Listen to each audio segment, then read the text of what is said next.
My name is Laura, and I'm 43 years old. I've been married to my husband, Jack, for 12 years. He's the same age as me, and we used to work together.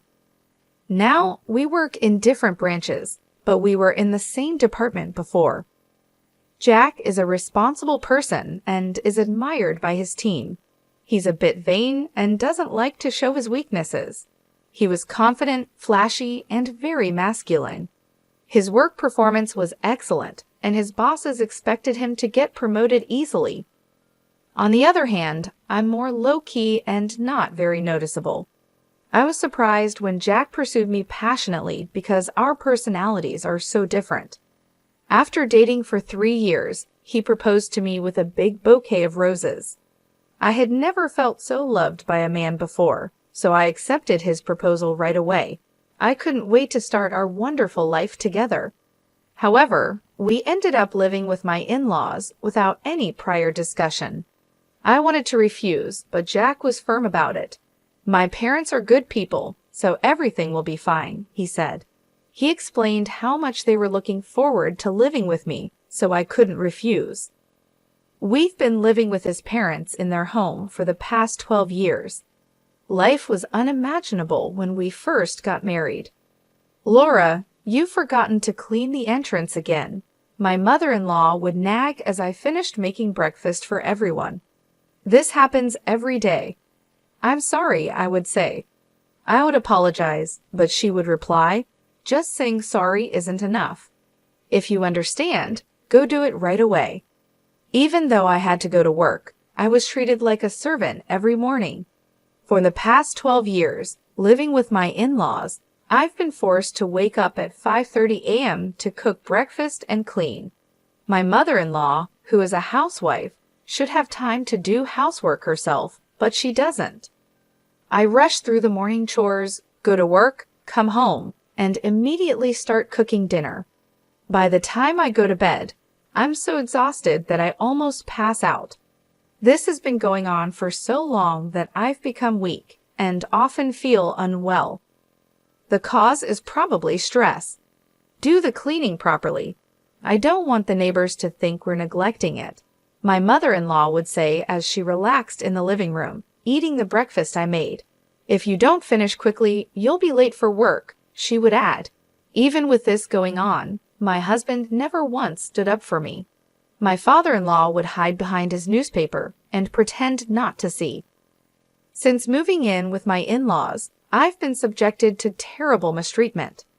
The stress has caused my weight to drop drastically, and I now look unhealthy. My period stopped due to my sudden weight loss, and I couldn't get pregnant. Despite being the cause of this, my mother-in-law continued to blame me. Before getting married, I cared about how I looked and was healthy. Now, there's no trace of that. The stress from the mistreatment and the shock of seeing my reflection in the mirror make me feel depressed. I had become completely submissive to my mother-in-law. I lost all motivation and couldn't bring myself to leave the house. It was during that time that I received news of my father's death. He had suddenly passed away in an accident. I hadn't been back to my parents' home in a long time because my mother-in-law and husband would criticize me for wanting to go. I deeply regret not visiting more when I heard that my father had passed away. My parents' home is about an hour's drive from my in-laws' house, so it's not too far away. I asked them if they would come to my father's funeral. My father's funeral is happening, I said. Well, we won't be going. Just have your family there, okay. They cut me off before I could finish speaking. I never thought they could be so heartless. I simply replied, I understand, as I held my trembling shoulders from anger and sadness. Many people attended my father's funeral. He was self-employed and knew a lot of people. Everyone who came to the funeral shed tears, showing how much my father was loved. Laura, it's been a while. You've lost so much weight. What happened? My mother, who I hadn't seen in a long time, was surprised at my thin appearance. Oh, it's nothing. You're not sick, are you? I can't bear to lose you too. My mother, who had just lost her husband, thought I was ill and started crying. I'm not sick, Mom. I'm fine. Don't worry. I calmed her down, and we took a break in the waiting room. Well, if you're not sick, what is it? She asked. I thought about my interactions with my mother-in-law and husband. Even when they learned my father had passed away, they didn't say a single thing to comfort me. Anger bubbled up inside me, and I decided to tell my mother about my life with my in-laws. Actually, I've been experiencing what you might call bride bullying. I'm just so tired, I said, looking down. She looked at me with a worried expression. I'm glad you're not sick, but I can't relax at all. Is that the reason you haven't been visiting as much? I nodded, and my mother handed me a piece of paper. Read it for yourself and think carefully about what to do next. The paper she gave me was my father's will. My meticulous father had left a will in case something happened. It included information about inheritance as well. I found out I would get $950,000. You can decide how to use it, my mother said. I was shocked by the large amount, but at the same time, I felt hope. I could finally leave my in-laws' home. With this money, I could build a house and start a new life. I went back to my in-laws' house and did the housework as usual. On days when I had plans, the house got messier than usual. It couldn't be helped since there was no one to clean. As I silently did the housework, I thought about the $950,000 I had inherited from my father. I resented my mother-in-law, but I still wanted to be with my husband. I decided to be honest about the large inheritance and suggest we move out of my in-laws' house. I have something to talk about.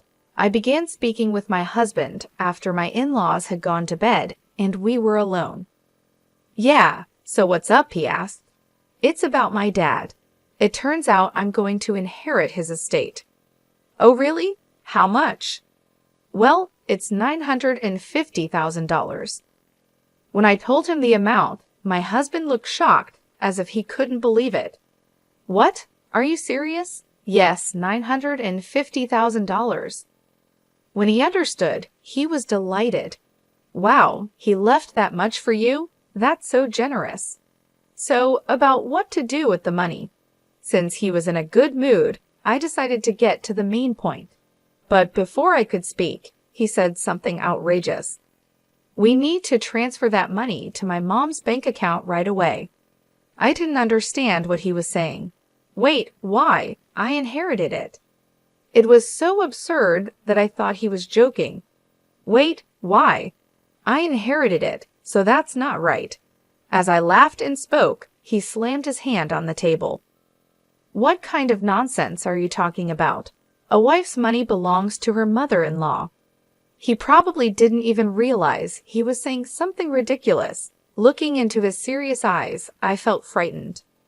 I'm sorry, I don't quite understand what you're saying. All I wanted was to talk about building a house for the two of us, but he wouldn't let me and tried to make my inheritance his mother's property. That night, I was so shocked that I couldn't sleep.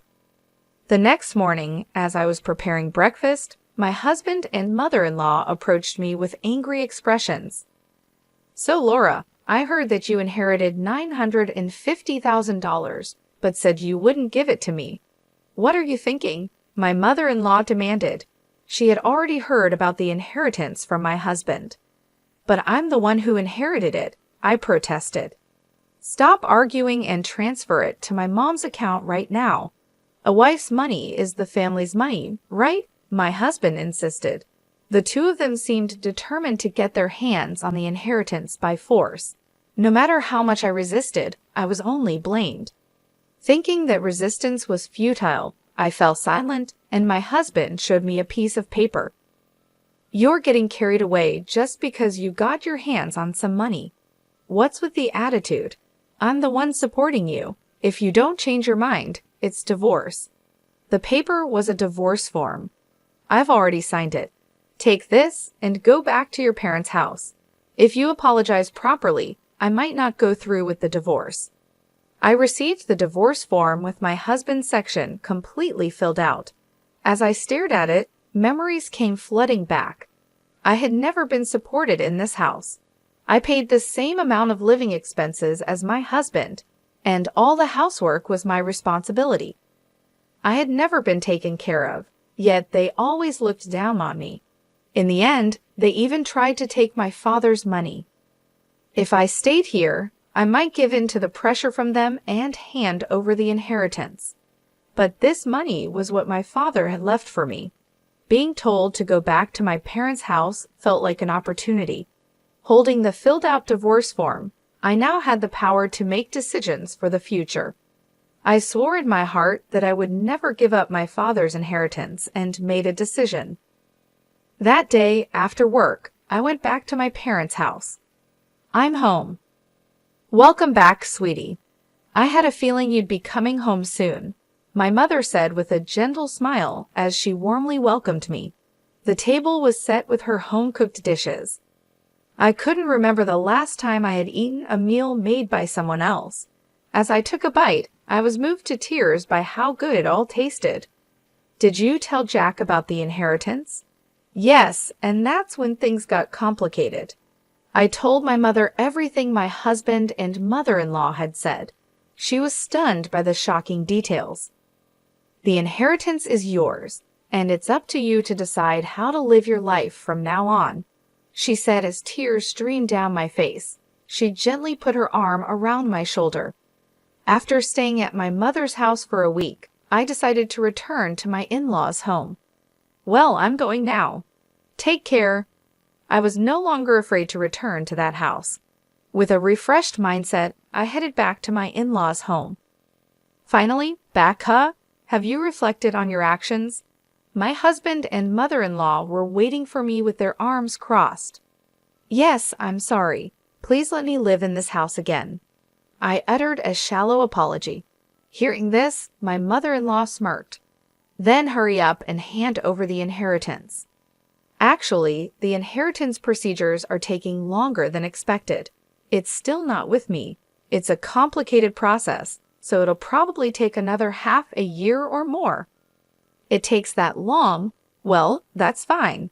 They seemed satisfied, thinking I would obediently hand over the money. But they continued to nag me about staying at my mother's house for a week.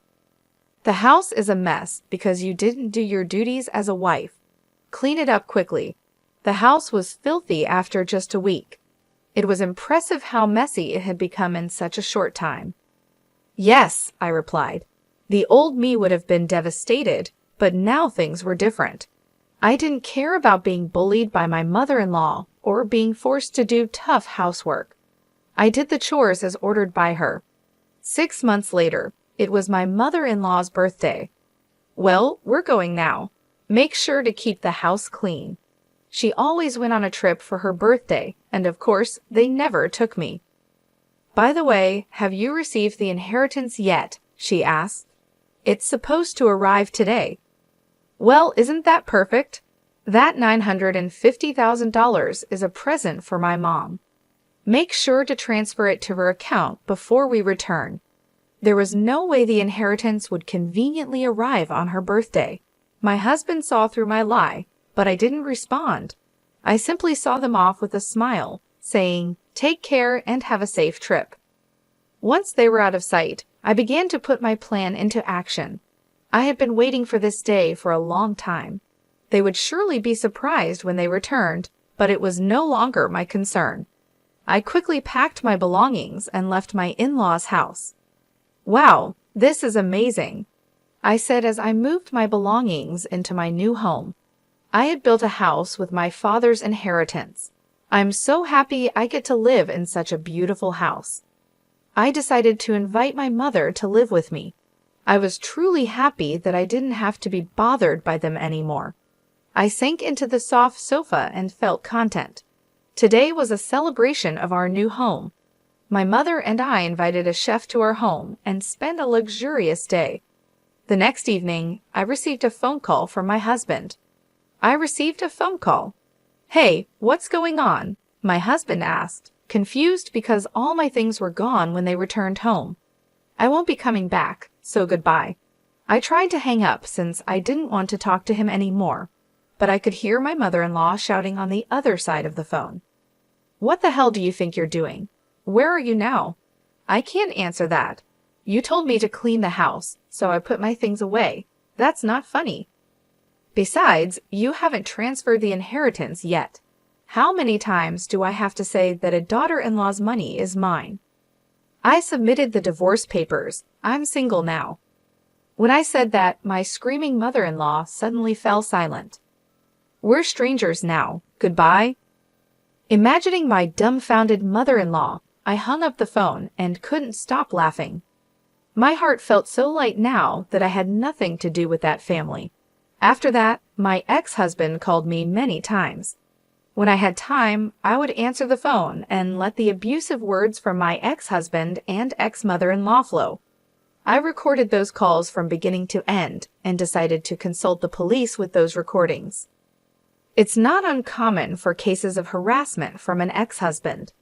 We'll issue a warning before it becomes dangerous. Fortunately, the police responded quickly and went to my former in-law's house to issue a warning. For my image-conscious former in-laws, having the police come was damaging enough. Plus, the subordinate of my ex-husband, who lived nearby, saw the police coming. Since my ex was a prominent figure in the company, the rumor spread quickly. His subordinates and colleagues who didn't like him started to exaggerate the story and spread bad rumors about him. Eventually, the rumor reached the department I belonged to. I heard the police came. I'm divorced now, so I don't know much about it. What? You're divorced? Yeah, the bullying from my mother-in-law and my husband's abusive words were too much. I spoke in a slightly louder voice so that those around me could hear. The gossip-loving employees heard this and spread the rumor even further. It didn't take long for my ex-husband's boss to hear about it. You've got quite a lot of bad rumors going around. What are you talking about? I hate men who can't cherish their wives. With such bad rumors going around, our reputation suffers too, so I decided to have you transferred. The transfer order given to my ex-husband was harsh. This place is... It was the branch office in the region with the worst performance. The area was called a landlocked island because there was no entertainment or anything of that sort around. You understand what being sent here means, right? His boss asked. Everything he had built up until now crumbled, and there would be no chance of promotion in the future. He accepted the transfer order and moved to the countryside without being able to refuse. As for my ex-mother-in-law, she must have been shocked by her son's lowered reputation and the fact that they could no longer live together. She became a complete shut-in and eventually developed depression. She also seemed to have dementia, as she frequently caused disturbances at home. My ex-father-in-law desperately took care of his deteriorating wife. Even if not related by blood, she was still an important family member. It was only natural that my ex-in-laws faced the consequences of their continuous harassment towards me. Now my mother and I are living happily together. We even started gardening in our spacious yard. If I were still in that house, I would never have found such a wonderful hobby. Having a hobby has invigorated me. My body, which was once worn out due to stress, is now healthy. I remember the day I moved into my new home. It was a bright and sunny day. My mother was there to help me, and we spent the day unpacking and setting up the house. It felt so liberating to finally have a place of my own, free from the constant pressure and mistreatment of my in-laws. We decided to celebrate by inviting a chef to cook a special meal for us. The food was delicious, and for the first time in years, I felt truly relaxed and happy. We laughed and talked about our plans for the future. My mother suggested we start a garden, something we both enjoyed but never had the space for before. The next day, we went to a nursery and bought a variety of plants and flowers. It was exciting to plan out our garden and envision how it would look once everything was in bloom. Working in the garden became a daily routine for us. It was therapeutic and brought us closer together. As the weeks passed, I noticed a significant change in myself. I was no longer stressed or anxious. My health improved, and I felt more energetic. The peaceful environment and the joy of gardening helped me heal from the emotional scars left by my in-laws. One evening, while sitting on the porch and enjoying the view of our blossoming garden, my mother turned to me and said, "I'm so proud of you, Laura. You've come a long way, and you deserve all the happiness in the world." Her words touched my heart. I realized how fortunate I was to have such a supportive and loving mother. I couldn't have made it through those tough times without her. One day, I received a phone call from my ex-husband. "Hey, what's going on?" he asked, confused because all my things were gone when they returned home. "I won't be coming back, so goodbye," I said, trying to hang up since I didn't want to talk to him anymore. But I could hear my mother-in-law shouting on the other side of the phone. "What the hell do you think you're doing? Where are you now?" "I can't answer that. You told me to clean the house, so I put my things away. That's not funny. Besides, you haven't transferred the inheritance yet. How many times do I have to say that a daughter-in-law's money is mine?" I submitted the divorce papers. I'm single now. When I said that, my screaming mother-in-law suddenly fell silent. "We're strangers now. Goodbye?"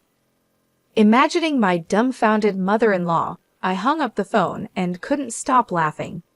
My heart felt so light now that I had nothing to do with that family. After that, my ex-husband called me many times. When I had time, I would answer the phone and let the abusive words from my ex-husband and ex-mother-in-law flow. I recorded those calls from beginning to end and decided to consult the police with those recordings. It's not uncommon for cases of harassment from an ex-husband. We'll issue a warning before it becomes dangerous. Fortunately, the police responded quickly and went to my former in-law's house to issue a warning. For my image-conscious former in-laws, having the police come was damaging enough. Plus, the subordinate of my ex-husband, who lived nearby, saw the police coming. Since my ex was a prominent figure in the company, the rumors spread quickly. His subordinates and colleagues who didn't like him started to exaggerate the story and spread bad rumors about him. Eventually, the rumor reached the department I belonged to. I heard the police came. I'm divorced now, so I don't know much about it. "What? You're divorced?" Yeah, the bullying from my mother-in-law and my husband's abusive words were too much. I spoke in a slightly louder voice so that those around me could hear. The gossip-loving employees heard this and spread the rumor even further. It didn't take long for my ex-husband's boss to hear about it. "You've got quite a lot of bad rumors going around." What are you talking about?" My reputation was ruined because of his actions. But now I can finally move on and live a peaceful life. My mother and I are happy, and our garden are flourishing. I'm healthier and stronger than ever. Cutting ties with my ex-in-law's family was the best decision I ever made.